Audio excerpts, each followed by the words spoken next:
ពីថាបងប្អូនយើងនាំគ្នាទៅលេងប្រាសាទតាមាន់ច្រើនមែនទេបងប្អូនដែលខ្ញុំសួរភាគច្រើនគឺគាត់អ្នកខាងប៉ោយប៉ែតដោយសារតែនៅប៉ោយប៉ែតរៀងចិត្តដែរបងប្អូនចឹងឲ្យពួកគាត់នាំគ្នាទៅលេងបានថតរូបជាមួយនឹងបងតាហ៊ានដើម្បីទុកជាអនុស្សាវរីយ៍បងប្អូនឲ្យសំខាន់ណាប្រាសាទតាមាន់នៅរដូវកាលនេះនិយាយពីថាទេសភាពស្អាតណាស់បងប្អូនអើយឡងខៀវទាំងដើមឈើទាំងស្មៅឯហ្នឹងគឺថាមើលទៅឡងត្រជាក់ភ្នែកហ្មងហើយបើសិនជាបងប្អូនបានទៅបងប្អូនថតកន្លែងនេះនិយាយពីថាលើកសម្រស់របស់យើងមែនទេហ្មងធ្វើឲ្យមើលទៅឃើញឡងភ្លឺថ្លាហ្មងហើយពេលដែលខ្ញុំទៅដល់ដំបងបងប្អូនខ្ញុំទៅគ្នាមួយក្រុមដែរនេះគឺមានមួយក្រុមរបៀបនឹងឯងខ្ញុំគិតថាប្រហែលជាមានមនុស្សអីអញ្ចឹងណាបងប្អូនប៉ុន្តែដល់ពេលបានឡើងទៅដល់ខាងលើគឺបងគាត់មកលេងច្រើនហើយពេលដែលយើងដើរមកចិត្តដល់ប្រាសាទតាមាន់ណាបងប្អូនគឺមានចដោខ្ពស់របៀបនេះឯងឲ្យយើងធ្វើដំណើរឡើងទៅហើយចដោនឹងយើងអាចដើរពីលើជាន់ពីលើបានដោយផ្ទាល់តែម្ដងបងប្អូនហើយចំពោះប្រាសាទតាមាន់ធំគឺមាន3ប៉មណាបងប្អូនអញ្ចឹងហើយអត់សូវធំប្រហែលទេគឺបរិវេណប្រាសាទគឺមកល្មមដែរប៉ុន្តែគឺថាស្អាតណាស់បងប្អូនហើយបើតាមការសង្កេតមើលរបស់ខ្ញុំប្រាសាទនេះអត់សូវជាមានចម្លាក់តាមអញ្ចឹងប្រាសាទអីច្រើនប្រហែលទេបងប្អូនដែលប្រាសាទតាមាន់ធំត្រូវបានក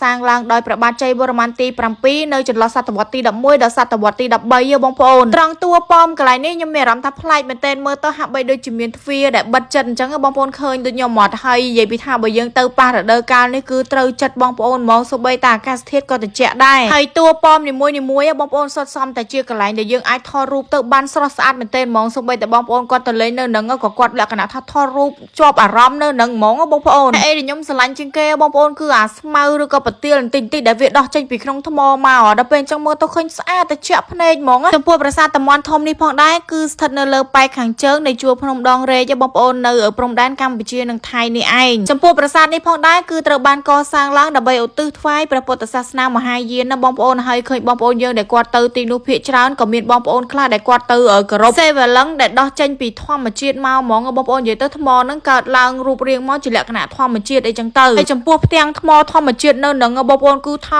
ធំមែនទែនបងប្អូនឃើញនៅខាងក្រោមមកគឺថាធំហ្មងចំពោះប្រាសាទតាមាន់នេះផងដែរគឺមានឈ្មោះដើមថាជាប្រាសាទវេទមន្តឬក៏ជាប្រាសាទតាមុនណាបងប្អូនប៉ុន្តែដោយឡែកបច្ចុប្បន្ននេះវិញគឺហៅថាប្រាសាទតាមាន់ដែលស្ថិតនៅក្នុងខេត្តឧត្តរមានជ័យនៃយើងនេះឯងបងប្អូនឃើញជញ្ជាំងប្រាសាទនៅរឹងមាំល្អអញ្ចឹងគឺកសាងឡើងដោយថ្មបាយក្រៀមបងប្អូននិយាយទៅអុយដូនតារបស់យើងគឺថាអស្ចារ្យមែនទែនហ្មងនិយាយទៅពីប្រាសាទមួយទៅប្រាសាទមួយក្រៅពីភាពស្រស់ស្អាតហើយគឺរឹងមាំទៀតបងប្អូនហើយចំពោះចម្លាក់នៅនឹងវិញចម្លាក់តាមជញ្ជាំងថ្មហ្នឹងបងប្អូនគឺអត់សូវមានច្រើនប្រហែលដោយប្រាសាទផ្សេងទៀតទេគឺមានដែរតែមានតិចតួចអញ្ចឹងណាបងប្អូនហើយមកដល់កន្លែងនេះបងប្អូននិយាយពីថាប្លែកភ្នែកមែនទែនតុកែខ្ញុំមិនដែលឃើញមានប្រាសាទមានតុកែទេតែចំពោះប្រាសាទនេះវិញគឺមានតុកែបងប្អូនគេមកលេងមុនយើងទៀតណោះហើយសម្រាប់បងប្អូនយើងដែលមកលេងនៅខាងនេះឃើញច្រើនហ្នឹងបងប្អូនដែលតាមតែខ្ញុំសួរគាត់ទៅគឺពួកគាត់ជាអ្នកប៉ោយប៉ែតនិយាយទៅបងប្អូនប៉ោយប៉ែតឧត្តរមានជ័យនៅចិត្តគ្នាបង្កើអញ្ចឹងហើយជិះមកលេងមកផ្លេតបងប្អូននិយាយពីថាទាំងអាកាសធាតុទាំងព្រៃឈើទាំងស្មៅគឺថាស្អាតទាំងអស់ហ្មងហើយក៏លេចឃើញទៅទឹកចិត្តបងប្អូនយើងនិយាយពីថាគាត់ស្រឡាញ់ប្រាសាទរបស់យើងខ្លាំងណាស់បងប្អូននិយាយពីថាថតរូបហើយថតទៀតទុកជាអនុស្សាវរីយ៍ហើយម្យ៉ាងទៀតវាស្អាតដល់បងប្អូន